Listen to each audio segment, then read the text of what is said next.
Seven-time All-Star LaMarcus Aldridge will miss the remainder of the season after having surgery on his right shoulder. Obviously, his shooting shoulder is a righty. Despite being just 27-36 on the season, the Spurs were invited to Orlando to resume their season because, let's face it, you had to find a way to invite the Pelicans. So other teams just residually got invited as well.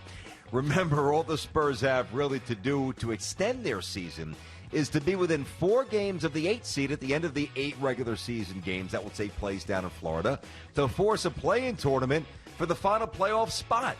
Currently, they're 4 back of the 8th seed Memphis Grizz. Somebody else you want to see play, John Morant, terrific player. In a round, the Spurs are actually more likely to reach the playoffs without Aldridge, who's 34, than with him on the roster. In a round, what do you got? I'm going to say out of bounds of this, BT. It has nothing to do with LaMarcus Aldridge per se, even though, I mean, at 34 years old, he's been a little bit compromised, et cetera, but it's only 8 games.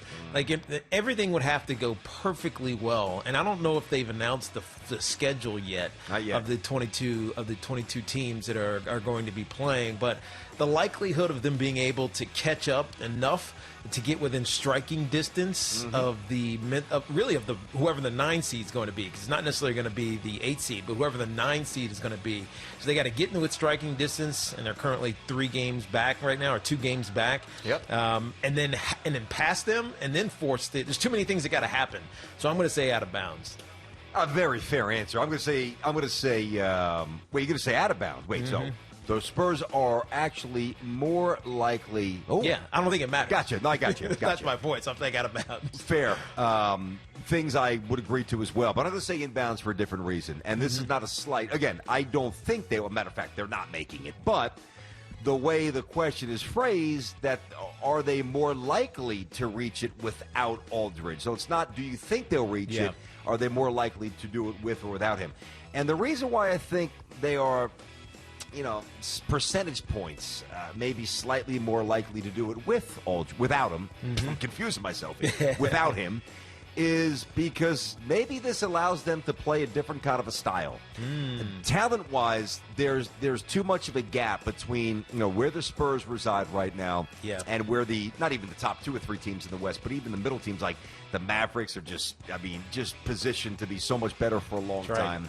I think that because it's going to be a microwave type of return to the season, maybe your best bet is to win with fresh wheels. If you have a relative absence of talent compared to your peers. Which they do. So maybe you soup it up and you try to play stylistically a little different from, let's face it, didn't really get you anywhere this season anyway based on the record. I'm going to say that they would be a little more likely to make it without Aldridge than with. He's still a good. Listen, he was never a great player. Ever. Never a great player. He was, I think, for about 2 or 3 year window, maybe slightly improperly cast as something a little bit more than he was. He's always been good. He's never been great. And listen, if he's not great, if he wasn't great in his prime, you can find a way to maybe piece something together with him on the back nine of his career. So. I can't wait for basketball to come back. Oh, I'm getting pumped, man. I really am. I want to start talking small ball. Who's going to go small and try to run other teams out the court? Because, who knows? They might do that. Pop might do that. And there's going to be crazy upsets. That's right. You know it. So Cubs president of baseball operations, Theo Epstein, said this week he's questioning his own hiring process and practices amidst the social unrest in our country. Epstein said on a conference call, quote, "The majority of people I've hired, if I'm being honest, have similar backgrounds as me and look a lot like me." So, inbounds or out of bounds, end quote. Major League Baseball needs to implement a similar style NFL Rooney Rule to their league as well. I'm going to say out of bounds of this, BT, because let's look at the skippers in Major League Baseball. A lot of them are minorities, Hispanic, and hell, even black. Dusty Baker's getting another chance. So I don't think that that's an issue from a who's in the dugout standpoint. Now, from a front office, view. I'm not sure because I don't know. We don't see like the front offices in Major League Baseball necessarily. I mean, some of the GMs we know really well, others we can't even name them, right? And so it's like I think there may be an issue or problem there, but I'm not sure it's as forward facing as it is in say the National Football League. So I'm going to say out of bounds, even though I love Theo Epstein's initiative here because self-awareness. Exactly, it's just self-awareness, and hopefully his peers around Major League Baseball see it and learn from it as well. But I don't think they need to institute a rule like they did in like in the NFL, because in the NFL it was a glaring issue. Yep. I'm going to still say inbounds here. I would like the implementation of something, even if it's on the most rudimentary level, just to. I don't want to say just to do the right thing. You're not doing it to placate people. You're doing it to empower smart people and give everybody a fair shot. I get that. But here's where I'm not uncomfortable, but I'm a little leery of Epstein's comments. Again, great self-awareness. Everything he said is coming from a good place, no doubt.